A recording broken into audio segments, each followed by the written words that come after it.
Most people think saving your first $100,000 is a test of math. It's actually a test of your sanity. If you feel like you're working 50 hours a week just to see your account balance move by an inch, you aren't doing it wrong, you're just trapped in the dead zone of wealth building. Today, I'm going to show you the exact forensic breakdown of why the first 100K feels impossible, the velocity trigger that finally breaks the wall, and the spreadsheet shift you must make before you burn out and spend it all. Hi, I'm Ben. Let's perform a forensic audit on your bank account.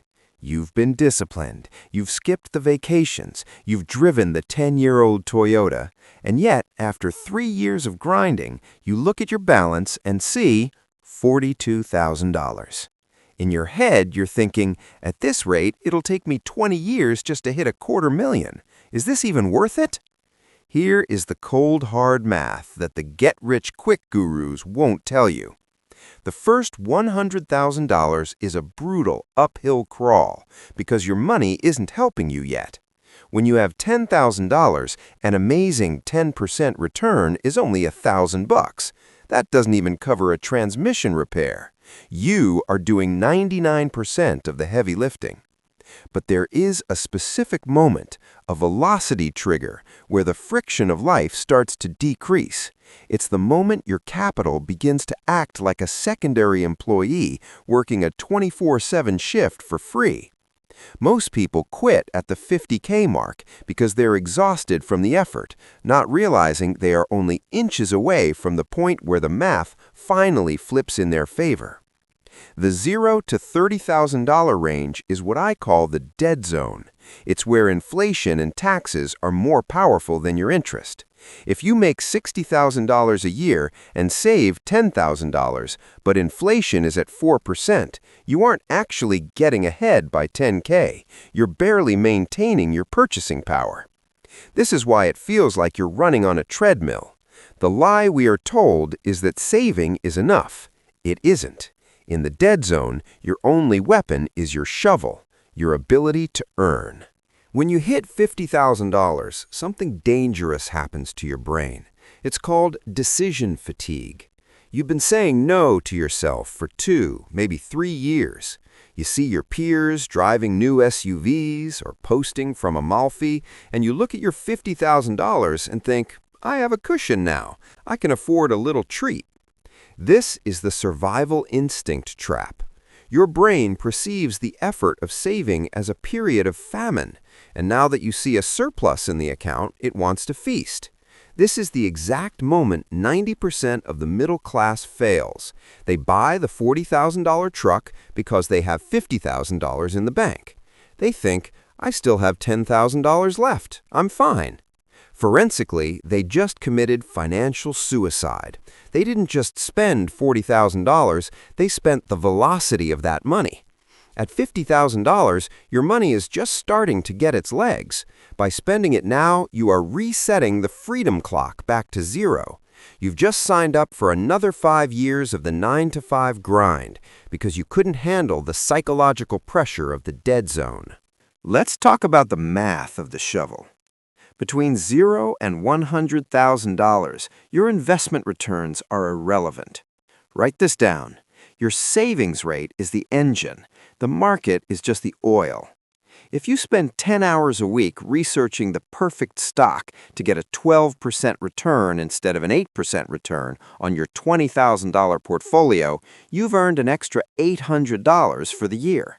That's $1.50 an hour for your research. You would have been better off delivering pizzas or learning how to code. In this phase, you must stop acting like an investor and start acting like a high-value earner. Your goal is to maximize the size of the shovel. Every extra $1,000 you throw into the pile during the first 50K is worth 10 times more than $1,000 thrown in at the 500K mark because of the time horizon. Stop looking at the S&P 500 every day. It doesn't care about your 10K. Your boss, your skills, and your side hustle are the only things that can move the needle right now. Why is $60,000 the most dangerous number? Because it's enough money to feel comfortable, but not enough to be secure. It's the mirage. You feel wealthy compared to your past self, but you are still one medical emergency or one layoff away from disaster. At $60,000, you have what I call pseudo-certainty. You start loosening the belt, you stop tracking the grocery bills, you upgrade the Netflix subscription to the 4K plan. Forensically, this lifestyle creep is a leak in the pressurized cabin of your wealth. If you have a leak at 30,000 feet, you lose oxygen. If you have a leak at $60,000, you lose compounding momentum. The math of the $60,000 mirage is brutal. A $500 monthly increase in lifestyle at this stage doesn't just cost you $6,000 a year. Over 30 years at 8% interest, that $500 a month is worth $750,000. You aren't buying a nicer apartment. You're burning a $750,000 hole in your retirement. Is the extra bedroom worth $750,000? If the answer is no, stay in the smaller place until you hit the trigger. Now, watch what happens when you cross $80,000. This is where the gravity flip begins. Suddenly, a 10% market gain is $8,000. For many of you, that's 2 months of take-home pay. This is the first time in your life you will see your account grow by more than you actually contributed in a given period. This is the velocity trigger. The momentum is finally shifting from your labor to your capital. When you hit $100,000, the invisible wall crumbles. Charlie Munger famously said the first $100,000 is the hardest, but you have to do it. He was right, because once you have $100K, the math starts to do the heavy lifting for you. Getting from $0 to $100,000 might take you 6 years. Getting from $100,000 to $200,000 with the same savings rate and average returns, that might only take you 3 or 4. You're moving faster while doing the same amount of work. That is the reward for surviving the dead zone. Once you cross that 6-figure finish line, your identity must change. You are no longer a saver. You are a guardian. Your job is no longer to find money. Your job is to protect the compounding machine. The biggest threat to a $100,000 portfolio isn't a market crash, it's you. It's the temptation to diversify into a friend's restaurant, or buy a boat, or take a break from saving because you made it. At $100,000, you have bought yourself the most valuable commodity on earth, time. $100K invested at 30 years old with 0 further contributions grows to roughly $1.5 million by the time you're 65, assuming 8%. You have already won the retirement game. Every dollar you add now is just gravy. Every dollar you take out is a threat to that certainty.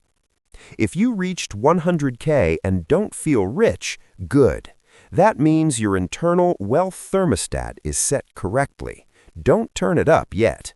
The path to $100,000 isn't a straight line. It's a slog through a swamp followed by a sprint. If you're at $20K or $40K right now and you're feeling the burnout, look at the math, not the balance. The math says you are closer than you think.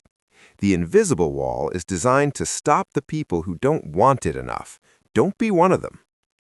If you're currently in the dead zone and trying to push through, hit the like button so the algorithm finds more people who need to hear the truth about the first $100K.